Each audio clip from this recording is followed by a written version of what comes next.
Karl Marx said.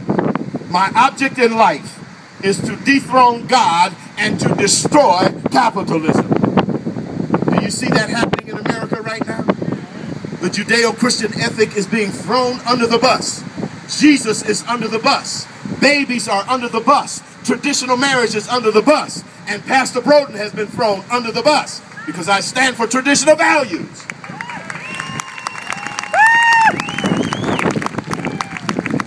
And guess who is out in the marketplace, in the public square, talking about capitalism is evil? Our children are standing out in the public square and declaring that capitalism is evil. We're in trouble. Karl Marx says, my object in life was to dethrone God and to destroy capitalism. Second is Joseph Stalin. Most of us know Joseph Stalin.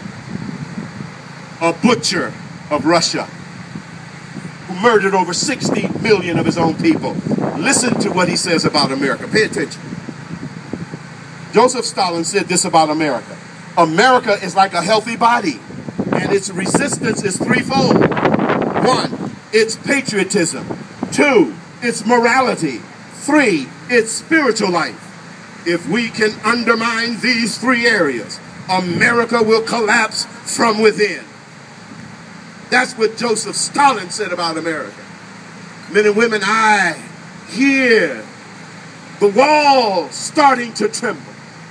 I feel and sense a collapse is on its way. If you don't wake up and don't rush to the ramparts, put your hand on the wall of moral values, of traditional values, of our Judeo-Christian heritage, and hold our walls up, we will fall. We will fall. The third is Antonio Gramsci. I just got 5 more minutes, man. Give me 5. Antonio Gramsci said this: we're going to destroy the West and America by destroying its culture through infiltration. Every institution in America has been infiltrated. Fourth is Vladimir Lenin. Vladimir Lenin says this: the goal of socialism is communism.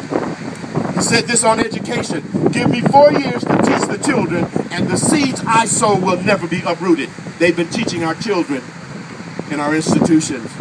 Saul Alinsky, he taught this: you want to organize for one reason, for power. He taught the revolutionary goal is to mobilize the poor and the oppressed as a battering ram to bring down the system. That's what's happening.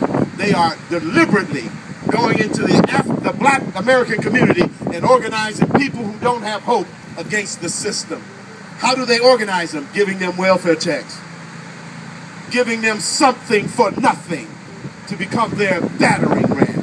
Men and women, you better know what's going on. This ain't no game. This ain't about the economy and your 401k. It's not. It's about our liberties. It's about our freedoms. And now I want you to listen very carefully to a power elite. His name is Oliver Wendell Holmes. And I'm telling you, the power elite is running this thing.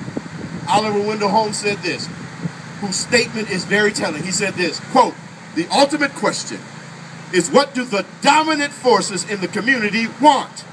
And do they want it hard enough to disregard whatever inhibits them and stands in their way? He's talking to Rockefeller. He's talking to the Carnegie Foundation. He's talking to the power elite in America. He's saying, if you want it, just go for it.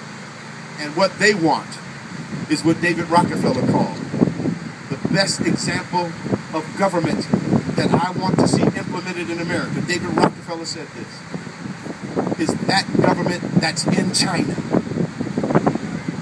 And since he said that, we've thrown red lights on the Empire State Building. We've celebrated China over and over again right here in our culture. Raised their flag right here on Wall Street. And America said nothing. How do we beat them? We beat them at their game. They infiltrated us. It's now time for us to infiltrate them. They've gone into the institutions. We need to go back into the institutions. We need to claim those institutions for liberty. Men and women, if you want your sons and daughters to know what we have known. I turned 60 on April the 11th. I sat down with my son And I said to him, my son is 30 years old. I said, son, if you want your son to know what you know now, you better get up and get to the ramparts. God bless you. Thanks for having me.